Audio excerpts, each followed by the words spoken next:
Enquanto as crianças se dirigem à sala, abra sua Bíblia em Êxodo. Êxodo capítulo 20, verso 18 até o verso 21. Êxodo capítulo 20, do verso 18 ao verso 21.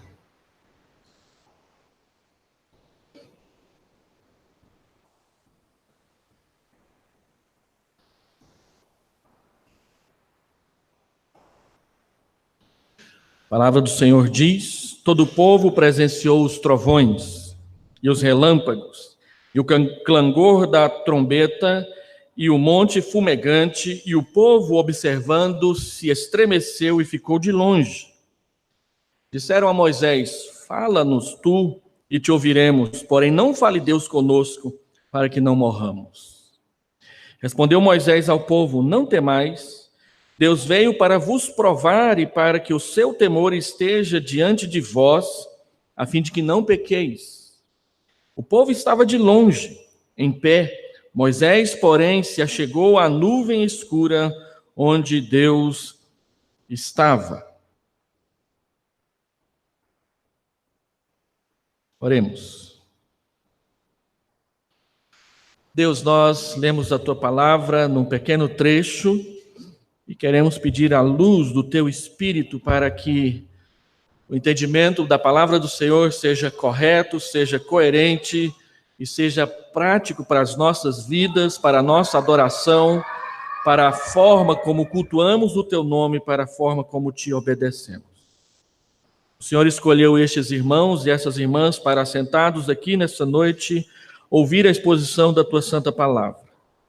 Coloca nos seus corações e naqueles que nos acompanham também pela internet a palavra do Senhor, de tal modo que ela seja frutífera, que ela seja fonte de bênção para as nossas vidas.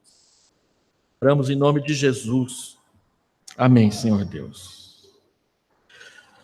Meus irmãos, hoje eu gostaria de falar sobre o que acontece quando, de fato, nós temos um encontro tremendo com o nosso Deus. Em 1966, uma igreja pequena na África do Sul experimentou um encontro tremendo com Deus, e esse evento que aconteceu naquele dia, ele produziu muitos frutos no decorrer dos próximos meses e anos na vida daquela pequena igreja, num lugar chamado Mapumulo, na África do Sul, que tem sido chamado de um reavivamento. Esse encontro está narrado num livro que você encontra até para baixar gratuitamente na internet, que tem o título Reavivamento na África do Sul. É de um pastor da igreja reformada holandesa chamado Erlo Stengen, ou Erlo Stengen, dependendo da forma como você pronuncia, publicado, por incrível que pareça, pela editora Os Puritanos, e traduzido pelo reverendo Augusto Nicodemos Lopes, que ninguém aqui na igreja conhece, não sabe quem é. Eu já li esse livro umas 6 vezes, e todas as vezes que eu crio coragem e leio de novo, ele me assusta, me espanta e me deixa maravilhado com o que Deus pode fazer, ou com o que Deus deseja fazer, e muitas vezes ele faz na vida de uma pequena igreja que, a princípio, demonstra todas as características negativas de uma igreja que diz que quer viver para Deus, mas não consegue. E de repente Deus a visita, e ela é transformada, e coisas começam a acontecer na sua vida que valeria a pena você ler o livrinho, se você tiver coragem.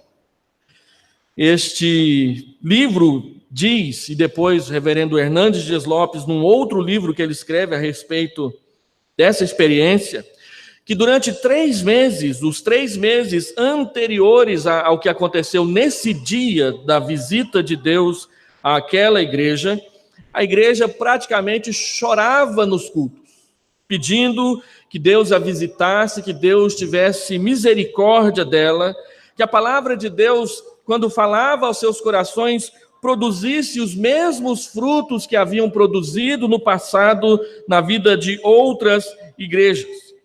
E era interessante, e é sempre bom a gente observar isso, sempre que há um reavivamento, ou Deus visita de uma forma especial uma igreja ou um grupo de igrejas, duas coisas estão presentes claramente nessa experiência: a exposição bíblica das Escrituras e um movimento de oração por parte da própria igreja.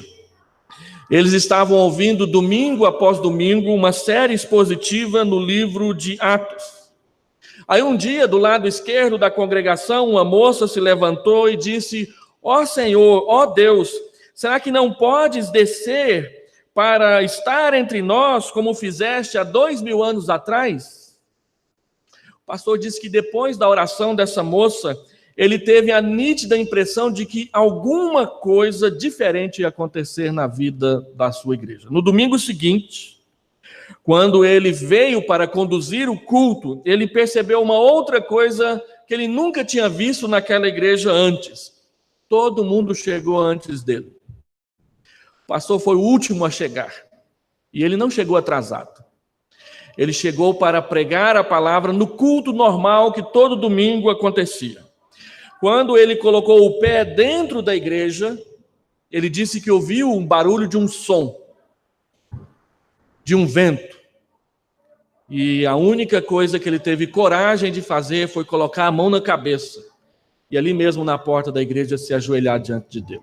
No dia seguinte, coisas começaram a acontecer na vida da igreja. A primeira coisa que aconteceu foi que uma feiticeira veio pedindo para que ele falasse de Jesus para ela.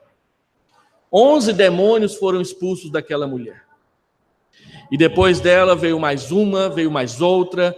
Muitas feiticeiras e feiticeiros começaram a visitar aquela igreja. E a experiência foi de que as coisas estavam mudando na vida daquela igreja. O pastor escreve no livro: o Espírito de Deus desceu.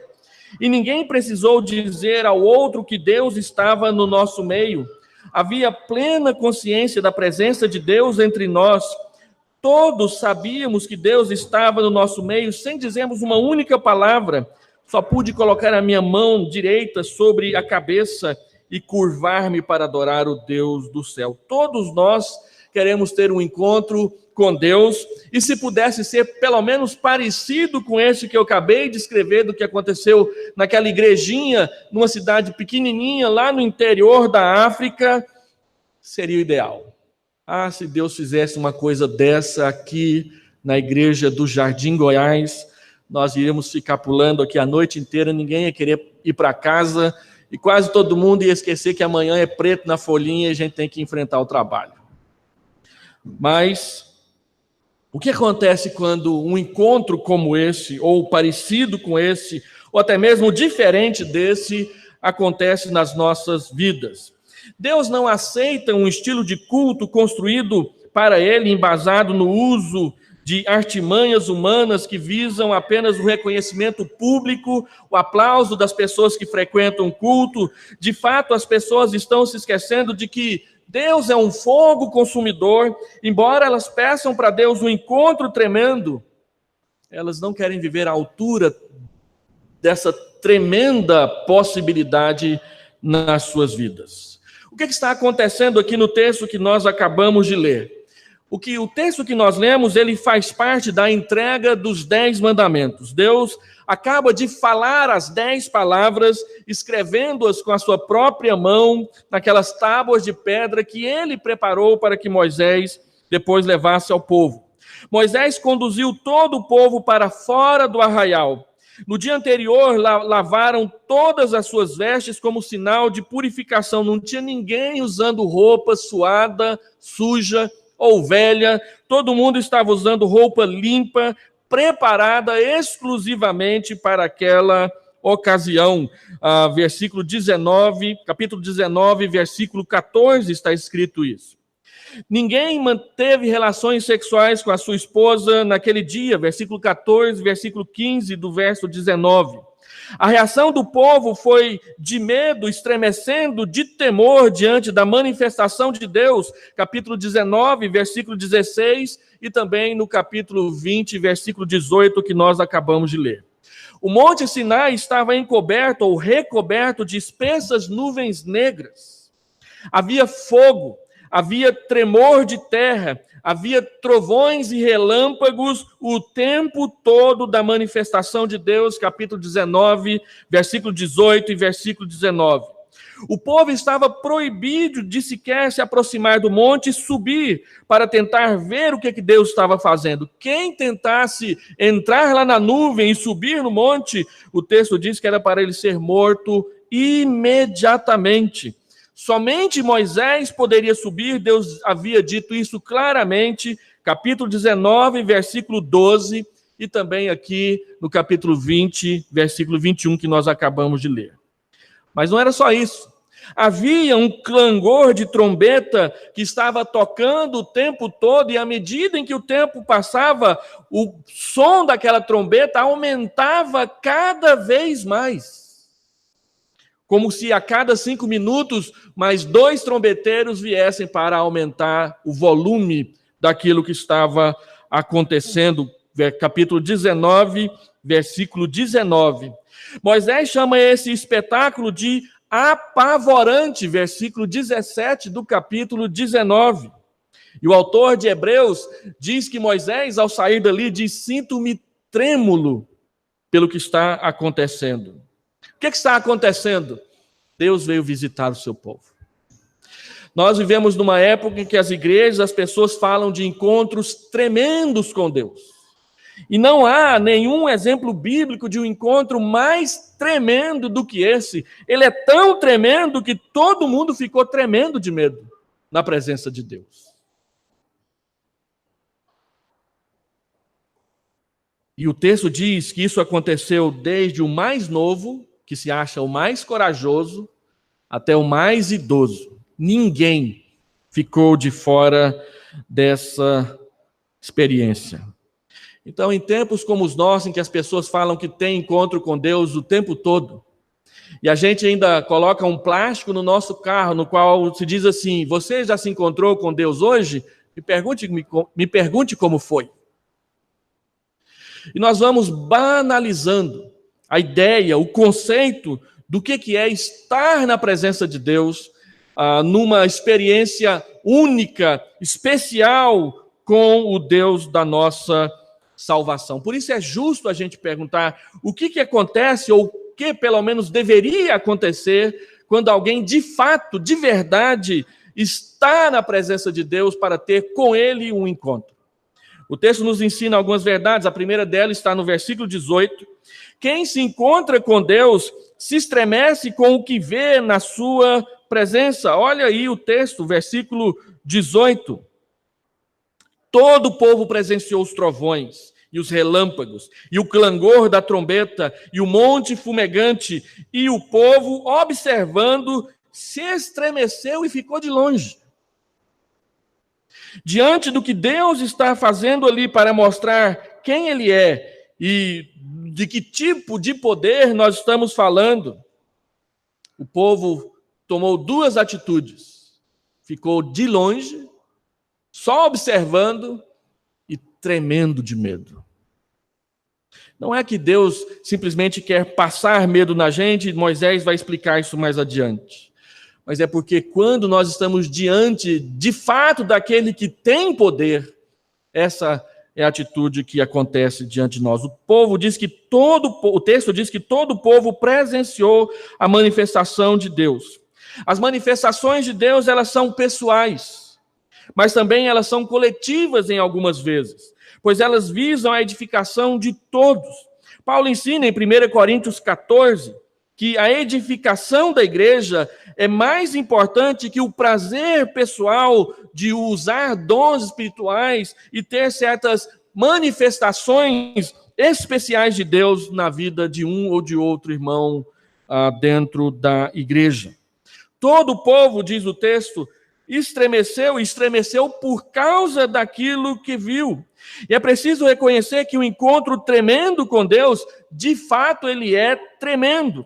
Foi assim que em todo o Antigo Testamento e também no Novo Testamento, aquelas pessoas que tiveram um encontro pessoal, específico e marcante com Deus, elas testemunharam. Êxodo capítulo 6, nós já expomos esse texto aqui, quando Deus disse para Moisés que era ele que estava falando com ele do meio da sarça que pegava fogo, mas não se consumia, e imediatamente ele se prostrou com o rosto em terra, tirou as sandálias dos pés, porque ele sabia que estava diante do Santo. Gideão, Juízes capítulo 6, quando ele percebeu que aquele que estava conversando com ele era o anjo do Senhor, era Deus, ele teve medo de que ele morreria ali mesmo na presença de Deus. Israel, no Monte Carmelo, em 1 Reis capítulo 18, quando Elias orou pedindo para que Deus mandasse fogo do céu, e Deus respondeu a sua oração, de modo que quando o fogo caiu sobre aqueles pedaços de novilho, ele queimou não somente a carne, mas ele também queimou ao redor tudo, e o texto ainda diz que o fogo lambeu a água que estava no rego que foi feito ao redor do altar. E imediatamente, a Bíblia diz que todas aquelas pessoas, aquelas milhares de pessoas que estavam ali, se ajoelharam com o rosto em terra na presença de Deus, dizendo: o Senhor é Deus, o Senhor é Deus. Isaías, capítulo 6, quando Isaías tem uma visão de Deus dentro do templo, ele diz: ai de mim, eu vou morrer porque eu sou pecador, eu sou impuro, eu habito no meio de pessoas impuras e eu vi a glória de Deus. Somente porque um anjo veio e disse para ele que isso não iria acontecer, que ele ficou mais calmo. Daniel capítulo 9, a mesma experiência. Quando ele se vê na presença de Deus, ele cai como morto com o rosto em terra. Pedro, em Lucas 5, quando ele vê que Jesus conduz uma pesca maravilhosa, ele diz para Jesus: sai de perto de mim porque eu sou pecador. Eu não mereço que o Senhor esteja perto de mim. E João, em Apocalipse, capítulo 4, quando ele tem a visão do céu e é levado até a presença de Deus, ele diz que caiu como que estando morto, e foi um anjo do Senhor, não o anjo do Senhor, mas foi um anjo do Senhor que veio acalmá-lo e dizer: calma, Deus tem coisas para te dizer, Ele não vai acabar com a sua vida. Mas todas as vezes, quando alguém tem uma experiência real com Deus no Novo Testamento, no Antigo Testamento, uma experiência que a gente pode chamar de um encontro tremendo, essas pessoas vêm despertadas imediatamente o temor no seu coração. Elas estremecem, elas se sentem fracas, elas se sentem pequenas diante daquele que é grande e que é Deus. Por isso, quando o povo viu tudo aquilo, aquele espetáculo, trovões, relâmpagos, terremoto, o morro tremendo, o monte tremendo, de cima a embaixo, eles ficaram, e diz o texto, 2 vezes eles ficaram de longe. Eu ficar ali, vai que uma pedra dessa cai na minha cabeça. Ficaram de longe. Mais ou menos como a atitude daquele publicano que entrou no templo, Lucas capítulo 18. Consciente dos seus pecados, ele foi ao templo para orar, e o texto diz que ele ficou lá no fundo, de longe, batendo a mão no peito, constantemente dizendo: Deus, sê propício a mim, pecador. Ou seja, que este sacrifício que está sendo feito aí no altar, seja por mim, seja para mim, eu não sou digno de estar aqui. O fariseu não. O fariseu foi lá para frente.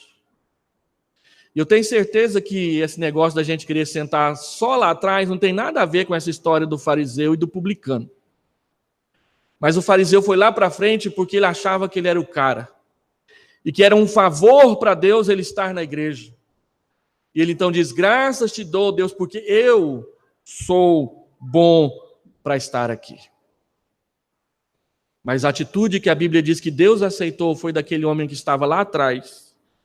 Não porque queria ficar mais perto da porta para ir embora mais depressa, mas porque ele não se sentia digno de estar no templo adorando a Deus naquele momento. Estava lá porque ele precisava do perdão de Deus. Ele precisava da graça de Deus. E ele sabia que Deus providenciava tudo isso através daquele sacrifício que nós sabemos é o sacrifício de Jesus por nós na cruz. Eles ficaram de longe. Quando o encontro com Deus é tremendo, nós somos abalados em toda a nossa estrutura. Até aí tudo bem. É como se diz, encontrar-se com Deus é tremendo mesmo. Mas o encontro tremendo não é só tremendo. Ele causa em nós impressões que vão nos marcar para sempre. Um jovem numa igreja que eu pastoreei, nessas épocas desses encontros que as igrejas andam dizendo por aí, ele foi no acampamento querendo ter ali uma experiência especial com Deus, e durante quase 2 horas ele ficou tremendo. Literalmente ele ficou assim. 2 horas. Membro da igreja que eu era pastor. 2 horas seguidas fazendo isso. Então eu perguntei para ele, e aí? Pastor, bom demais. Quer de novo. Saiu de lá com câimbras. E ele resumiu toda a experiência com Deus em ficar tremendo dessa forma diante de Deus. Não foi isso que aconteceu aqui nesse texto. Eles ficaram tremendo, não é porque eles queriam ter uma experiência mística com Deus. Eles ficaram tremendo porque eles perceberam quem é o Deus que estava se revelando a eles. E não era brincadeira. E aquele Deus que estava dando para eles, naquele momento, a sua lei, era o Deus que levava a sério a lei que ele estava dando para o povo.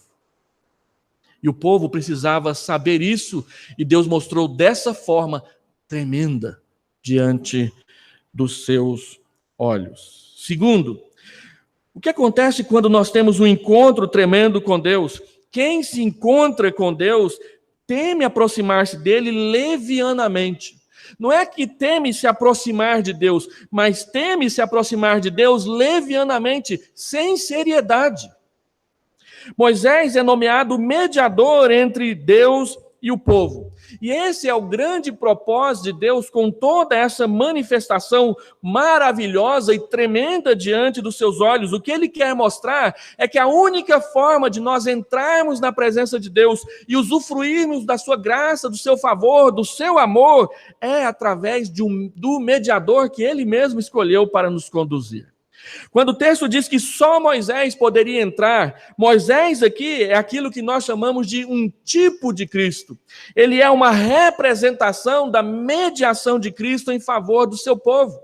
No tempo que Israel passou no deserto, que foram 40 anos, a lição mais importante e mais necessária que o povo aprendeu e ouviu de Moisés ali é que Deus faz o uso de um mediador para abençoar o seu povo. Deus mostrou isso na entrega da lei através de Moisés, e Deus mostrou isso através do tabernáculo com o sacerdócio de Arão. Numa das crises de Israel com Deus, quando Israel reclama de Deus e as pessoas começam a morrer de peste, é dito que a peste só acabaria quando Arão apresentasse um sacrifício a Deus, e ele corre. Ele faz o mais rápido que ele pode para que o mínimo de pessoas morram na presença de Deus. E é gráfico o que acontece lá. Arão pega ali as peças do sacrifício e ele vai para o meio do povo para oferecer o sacrifício ali. Todo mundo que estava antes de Arão morreu, mas todos que estavam depois de Arão foram preservados. Qual que é a lição disso? Deus usa de um mediador para nos abençoar. O nosso mediador é Jesus Cristo. Ele diz com todas as letras no Evangelho de João, capítulo 14, versículo 6, eu sou o caminho e a verdade e a vida. Ninguém vem ao Pai senão por mim. Não tem outra porta, não tem outro pastor, não tem outro pão, não tem outra luz que possa nos levar até a presença de Deus, a não ser um só, que é Jesus Cristo. Essa é a nossa briga com outras religiões que tentam colocar vários mediadores e vários intercessores entre nós e Deus. A Bíblia é muito clara quando ela diz só um. Só aquele que Deus escolheu. E aquele que Deus escolheu Romanos capítulo 1, verso 5 e diante, é Jesus. Paulo diz: Deus propôs nele a redenção, a salvação, o perdão dos nossos pecados, de modo que a única forma que você tem de servir a Deus corretamente, com seriedade e da forma que Deus aprova, é entregando a direção da sua vida a Deus e confiando no ensinamento da sua palavra. Essa história de que todo caminho leva a Deus, só basta ser sincero, ela não vem da Bíblia Sagrada, ela não vem de Deus. Não é a sua sinceridade quem vai te representar na presença de Deus. O que vai te representar na presença de Deus é a justiça de Cristo, que foi o preço pago na cruz por nós. Se eu não entrego a minha vida à justiça de Cristo, aquilo que Ele fez por mim e por você e por nós na cruz, eu não terei representante na presença de Deus. Eu não terei um mediador que me defenda diante da acusação de Deus de que eu, de que você, de que nós pecamos na sua presença. Então, tudo entre nós e Deus é mediado por Cristo. A Bíblia diz em Hebreus que Ele penetrou os céus. Ele foi através do véu e Ele conquistou, Ele conseguiu para nós o perdão dos nossos pecados e a nossa aceitação na presença de Deus para sempre. Agora Deus habita em nós e fez de nós, por meio de Cristo, o Santo dos Santos, o santo lugar onde Ele se manifesta e através de quem Ele se manifesta. Nós somos, como igreja, como corpo de Cristo, a santa habitação de Deus.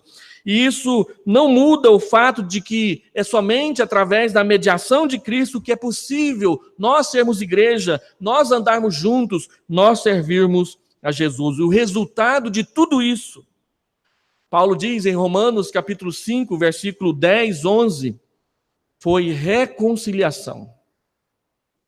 Quando nós reconhecemos que Cristo é o mediador, que Ele é quem vai até Deus e é Ele quem vem de Deus até nós, nós estamos reconciliados com Deus e perdoados por meio do sangue de Jesus Cristo, capazes de oferecer a Deus a verdadeira adoração que Ele merece e que é nosso dever. Assim como no Êxodo, por meio de Moisés, em Cristo, Deus se encontrou conosco.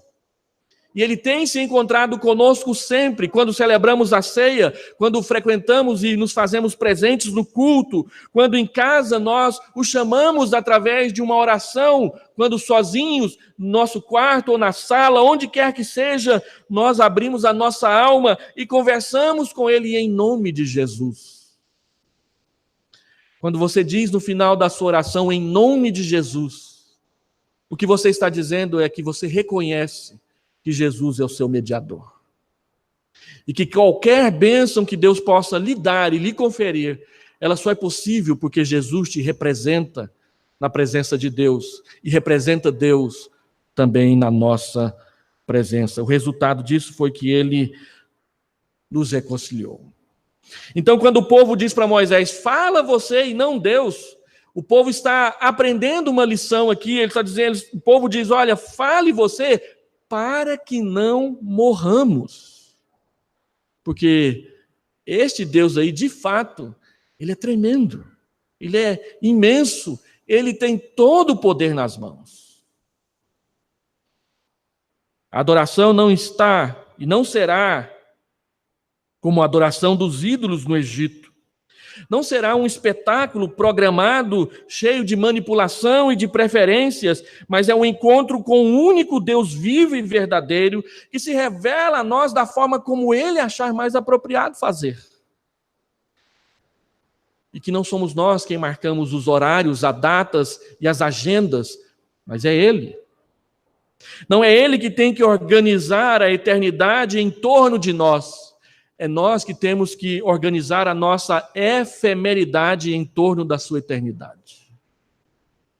Nós que temos que nos amoldar a Ele e recebê-lo, e não Ele que tem que se amoldar a nós, caprichosamente fazendo o que nós queremos. Nós cantamos e gritamos, e alguns anos atrás era o cântico da moda, as pessoas virem cantar na igreja e esgoelarem com todo o volume, dizer: eu quero é Deus. Não importa o que vão pensar de mim, eu quero é Deus. Mas o que acontece quando Deus vem? Quando Deus vem. Eu me lembro quando eu participei do primeiro encontro missionário da minha vida, a primeira conferência missionária lá em Teresópolis, em 1988. E lá tinha um rapaz, sempre que terminava uma plenária, vinha um missionário. Foi a primeira vez na minha vida que eu ouvi o tal do chamado macedônico. Vinha um missionário de um determinado país, contava um pouco da história do país e dizia: vem para esse país, nós estamos precisando de missionário nesse país. Então, vinha um monte de missionário que trabalhava na África, no meio dos muçulmanos, e eles diziam: olha, lá tem essa necessidade, tem aquela necessidade, vem para a África. E tinha um rapaz que todo o apelo de chamado macedônico ele ia lá na frente. Todos. Ele não deixou de ir em nenhum, ele queria ir para todos os países. Aí no dia seguinte a gente teve uma palestra sobre mundo muçulmano, com o pastor Valdemar de Carvalho, de uma agência missionária que trabalhava só com muçulmanos. E ele mostrou e contou como que eram os costumes dos muçulmanos, como que eles comiam, como que eles bebiam, como que eles tratavam bandidos, como que eles se posicionavam diante de muitas questões, como que a mulher muçulmana era tratada, como que o homem muçulmano convivia. Aí aquele moço disse: não, mas eu sou muito jovem ainda para ir para um lugar como esse. Então, na hora do fogo, do chamado, do espetáculo, a gente levanta a mão e vai lá na frente.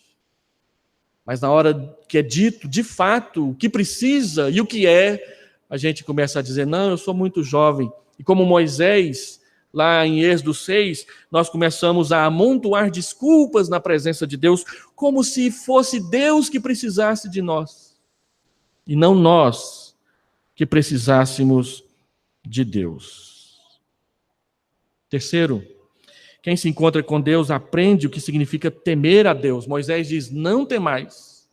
Deus fez tudo isso para vos provar. Observe aí no texto o que Moisés diz ao povo, versículo 20: não temais, Deus veio para vos provar e para que o seu temor esteja diante de vós, a fim de que não pequeis. Deus fez isso para mostrar o tipo de santidade que Ele espera de nós e que nem sempre nós estamos prontos a oferecer.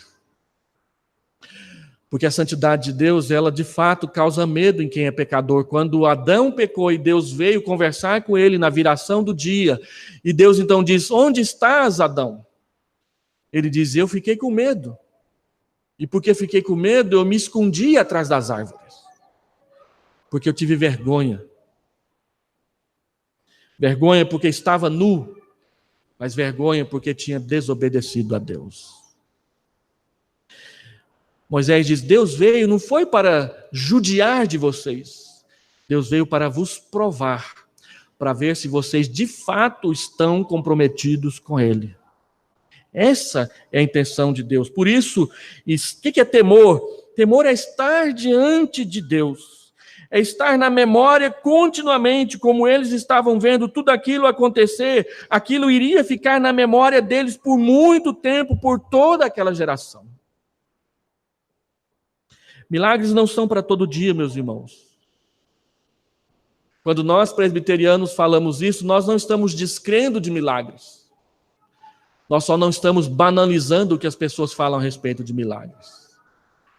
É justo, é correto, e de fato nós desejamos que Deus faça obras portentosas no nosso meio, e quando Ele faz, isso enche o nosso coração de alegria. Mas entre nós crermos que Deus pode fazer e que muitas vezes Ele irá fazer, não nos dá o direito de dizer que Ele fará às 19 horas do domingo 26 de agosto, porque nós estamos marcando isso para Ele fazer. No Antigo Testamento, você vê Deus marcando as horas e o povo tendo que se organizar para se fazer presente. Deus disse: olha, dia tal, daqui a 3 dias eu virei. Então santifiquem-se. E aí naquele dia Ele vinha. Teve uma vez que ele disse para Moisés: separa aí 70 anciãos, porque eu vou tirar do seu espírito e vou colocar neles. E aí, lá na hora da cerimônia, só tinha 68. Está faltando 2. E Deus não esperou os 2 chegarem para ele distribuir o espírito. Ele fez o que ele tinha que fazer. Aí você que conhece a Bíblia diz: mas pastor, os 2 estavam lá longe, e lá longe eles receberam o Espírito Santo também. É verdade. É verdade. Porque quando Deus quer fazer, Ele faz. Agora, não se esqueçam que teve gente que questionou aqueles 2 homens e eles tiveram que se explicar na presença de Deus. Então eu gostaria de concluir essa mensagem chamando a atenção da igreja para algumas questões importantes. Primeiro, que encontrar-se com Deus, de fato, eu posso dizer que é tremendo. Mas que nós estejamos conscientes de que esse tremendo não é por causa do show, do espetáculo ou daquilo que chama a atenção dos nossos olhos, mas por causa da essência do que Deus é, de quem Ele é e do que Ele veio fazer. E o propósito de Deus não é simplesmente dar um espetáculo para a gente sair por aí dizendo: meu Deus é maravilhoso porque Ele dá espetáculo na igreja. Mas para Ele tratar exatamente comigo, com você, com cada um de nós. Para que nós saibamos quem Ele é e qual o tipo de compromisso que Ele espera que nós tenhamos e mantenhamos com Ele pelo resto das nossas vidas. Segundo, quando nós falamos de encontros tremendos, nós temos que estar conscientes de que Deus pode fazer. E que haverá momentos em que Ele fará.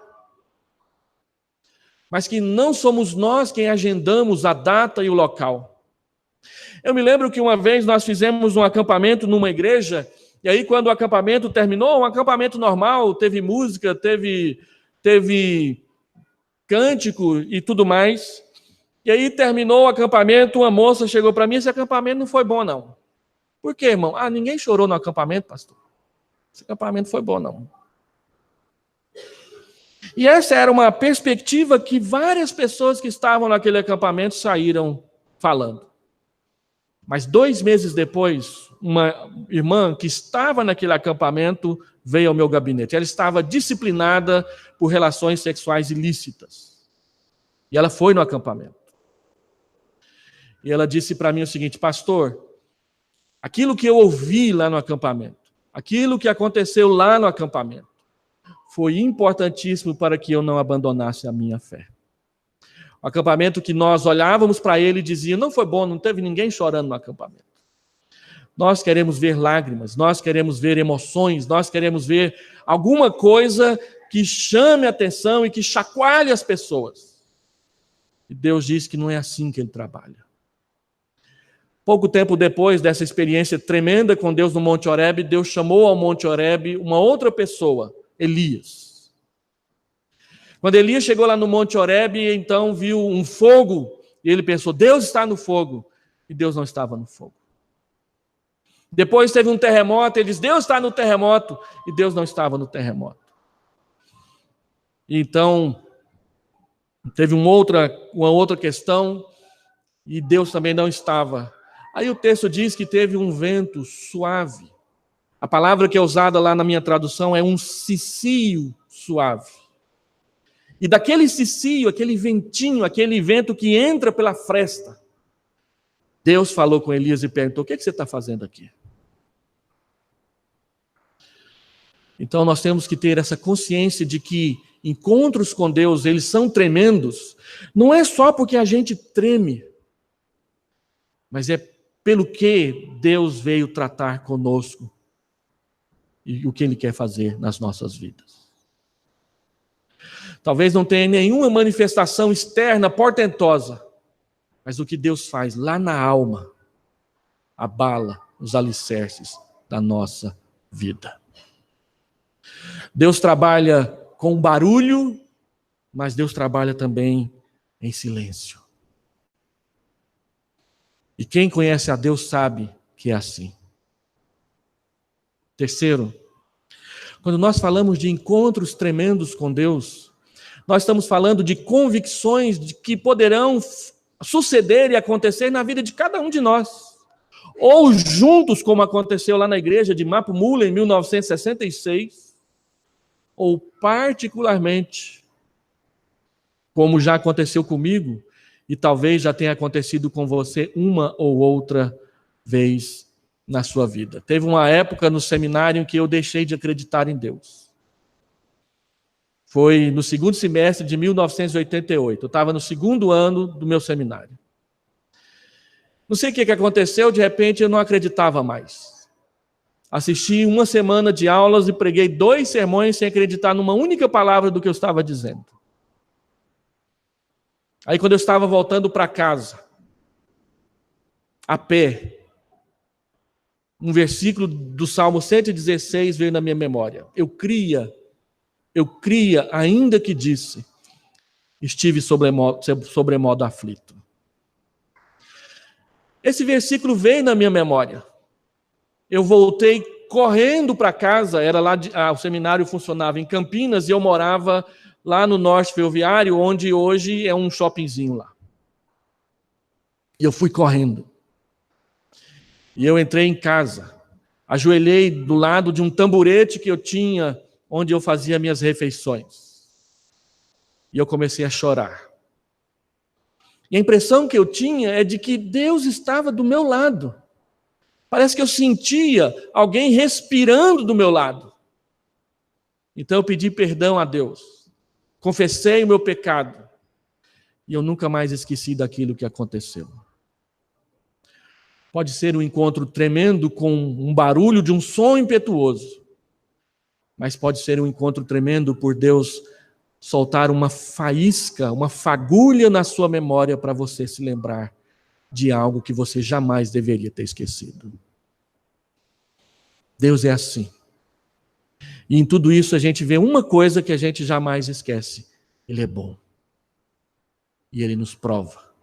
E as suas provações não são para nos empurrar para longe dele. As suas provações são para nos trazer para perto, para bem junto, para conhecê-lo e amá-lo.